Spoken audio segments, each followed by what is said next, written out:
নেই কোনো নাট, নেই কোনো বল্টু, আর নেই একটাও পিলার। শুধুমাত্র একটা চাবির সাহায্যে দাঁড়িয়ে আছে এমন একটি বিশাল নির্মাণ কাঠামো।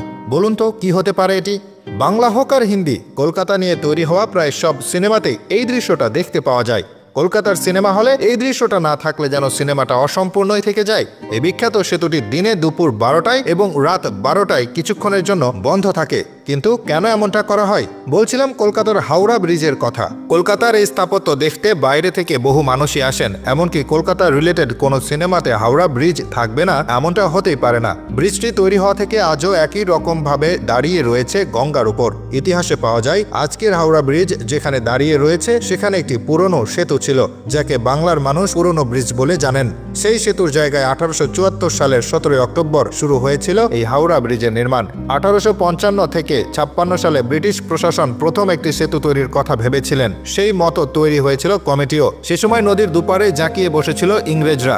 সেতু কমিটি চর্চা শুরু করলেও কোনো এক অজ্ঞাত কারণে বছর চারেক পরে 1859-60 সালে সেতু নির্মাণের প্রস্তাব ঠান্ডা ঘরে পাঠিয়ে দেওয়া হয়। এরপর 1871 সালে বাংলার ছোট লাট যখন হাওড়া ব্রিজ অ্যাক্ট তৈরি করেছিলেন, তখনই সেতু পেরোতে টোল বসানো হয়েছিল। টোলের টাকাতেই চলত সেতুর রক্ষণাবেক্ষণের কাজ। 1871 সালে আইন হওয়ার পর স্যার লেসলিকে সেতু নির্মাণের ভার দেওয়া হয়। 1874 সালে যান চলাচলের জন্য খুলে দেওয়া হয় সেই সেতু। অর্থাৎ 1855 সালে ব্রিটিশ প্রশাসন যা কল্পনা করেছিল সেটি বাস্তবায়িত হয়েছিল 19 বছর পরে। 1942 সালে হাওড়া ব্রিজ তৈরির কাজ শেষ হয়েছিল এবং 1943 সালের ফেব্রুয়ারি মাসে জনগণের ব্যবহারের জন্য খুলে দেওয়া হয়। তবে জানলে অবাক হবেন, এই ব্রিজের কিন্তু কোনো নাট বল্টু নেই, শুধুমাত্র ধাতুর তৈরি অংশই রয়েছে। আর এই হাওড়া ব্রিজই হলো একমাত্র ব্রিজ যার কোনো উদ্বোধনী অনুষ্ঠান করা হয়নি। এর কারণ হলো দ্বিতীয় বিশ্বযুদ্ধের সময় এটি তৈরি হয়েছিল।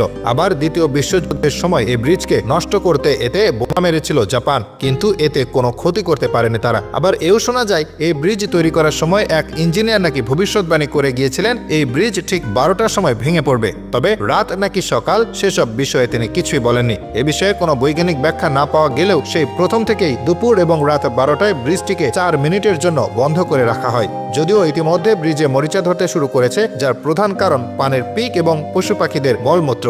তবে এই ব্রিজ যদি প্রতি বছর সঠিকভাবে রক্ষণাবেক্ষণ করা হয় তাহলে খরচ পড়বে প্রায় 64 লক্ষ টাকা। তবে অনেকেই মনে করেন এই ব্রিজ নাকি কোনো দিনই ভেঙে পড়বে না। ব্রিজটিকে কিছুক্ষণ রেস্ট দেওয়ার জন্য বন্ধের গল্প করা হয়। যদিও বর্তমান সময়ে এই ব্রিজকে রক্ষণাবেক্ষণের দিকে জোর দেওয়া হয়েছে এবং সেই কারণে রাত 12টার পর ব্রিজ বন্ধ রাখার এই সিদ্ধান্ত নেওয়া হয়েছে। এছাড়া আরও কথিত আছে যে হাওড়া ব্রিজে নাকি একটি গোপন চাবি আছে, যেটি ব্রিটিশ কোম্পানি ইন্ডিয়াকে কখনোই দেয়নি এবং এই চাবি দ্বারা এই ব্রিজটিকে ভেঙে দেওয়া সম্ভব। যদিও এই ব্যাপারটির সত্যতা কতটুকু তা জানা যায়নি।